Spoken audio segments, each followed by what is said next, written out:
Machiegni kendo nyako Ramogi jopur mag majan kaachiel gi jopith mapacho ka sani nyalo buonjo bang' piny owacho mar piny Afrika ma Milambo yango chenro mar yawo chiro ne mwandugo. Chenro makamano osebedo kuom thuolo mar higni 10 mokalo. Lendo makamano ogol kod Jatend piny William Ruto e romo mare gi jo ohala e bwo riwruok margi mar Kenya Chamber of Commerce. Wino nigi lerno.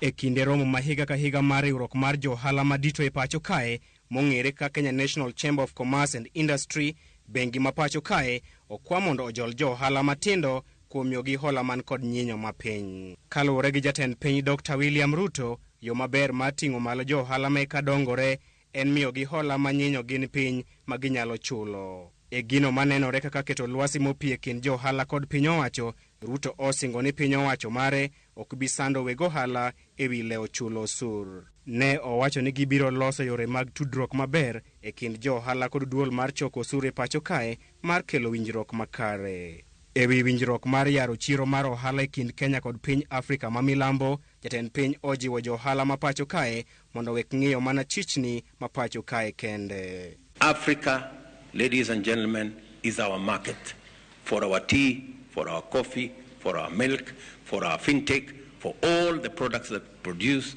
We must raise our horizon to the 1.2 billion people in the African continent. Ruto olero ni kochopo chak higa manyien, jopur mag majan kod jopith jamni dhi yudo chiro mag mwandugi e piny Afrika ma Milambo. Number one, we've had a 10-year ban on our meat products accessing the South African market. We have committed ourselves, and yesterday in the evening we got a brief from the ministers concerned, but by December this year, the ban will be lifted so that our products can access the South African market. The primary or the premium products that we'll be selling to South Africa have barriers. One of them is tea, and I persuaded the President of South Africa that by January, February next year, we should be able to export our tea to South Africa. Chiro makamano osebedo ka olor kuom thuolo mar higni 10 mokalo. And I want to persuade all of us here, whether you are in fintech, whether you are in agro-processing, whether you are in the Chogali sector, we must focus our market beyond Kenya. Jatend piny bende olero ni e bwo chenro mar gero udi ma bechgi ogonyore, atamalo 40 mag tije kod mwandu mag gero udi makamago ibiro miyo jo ohala matindo. We have said deliberately that 40% of all our investments and work under the affordable housing plan will be done by micro and small enterprises in the Juakali sector and other sectors. And already they have demonstrated capacity to do it. Piny owacho mar Kenya Kwanza bende chano kongo chichni e gwenge ma pacho kae mar keto lwasi maber ne jo ohala.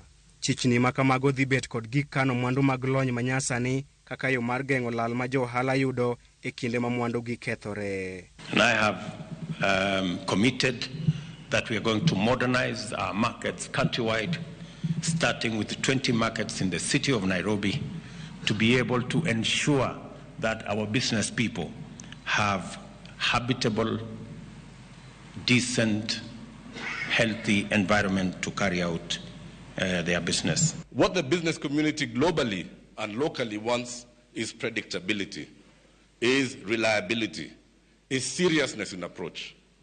And I think in the last 1 month since you took over, the business community has had more time with leadership than in the last 10 years. Romo makamano bende oyawore kod jalup Jatend piny Rigathi Gachagua, Jatend migawo mar ohala Moses Kuria kod jodito mamoko mag KNCCI. Thank you very much, Excellency.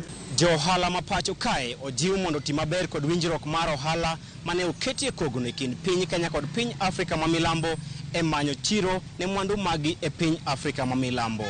Makwayo ma ogol kod Jatend piny Dr. William Ruto ka bende osingo mar keto lwasi maber ne jo ohala. Wino, Ramogi TV, Nairobi. Nyako Ramogi mano bende